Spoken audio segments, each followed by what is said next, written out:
ইসরায়েলের হামলায় বিধ্বস্ত ফিলিস্তিনের গাজা ভূখণ্ড পুনর্গঠনে সময় লাগবে 10 থেকে 15 বছর। উপত্যকাটি পরিদর্শনের পর মার্কিন সংবাদ মাধ্যম এক্সিওসকে দেওয়া সাক্ষাৎকারে ট্রাম্পের মধ্যপ্রাচ্য বিষয়ক রাষ্ট্রদূত স্টিভ উইটকফ এ তথ্য জানান। 250-টিরও বেশি ডিজাইন অপশন নিয়ে ওয়ালটন স্মার্ট ফ্রিজ, বোঝে আপনার প্রয়োজন। সাক্ষাৎকারে মার্কিন এক কর্মকর্তা বলেন, গাজায় পানি নেই এবং বিদ্যুৎ নেই। সেখানে যে পরিমাণ ক্ষয়ক্ষতি হয়েছে তা আশ্চর্যজনক।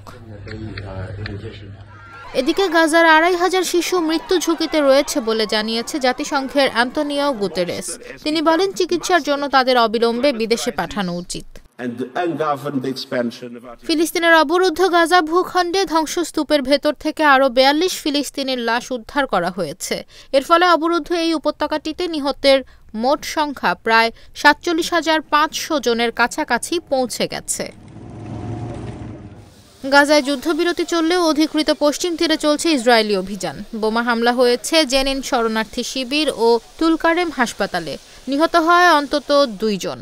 পূর্ব জেরুজালেমে অভিযান চালিয়ে 12 ফিলিস্তিনিকে গ্রেপ্তার করেছে ইসরায়েলি প্রতিরক্ষা বাহিনী। অভিযান চালানো হয় হেব্রনের ফাওয়ার শরণার্থী শিবিরেও।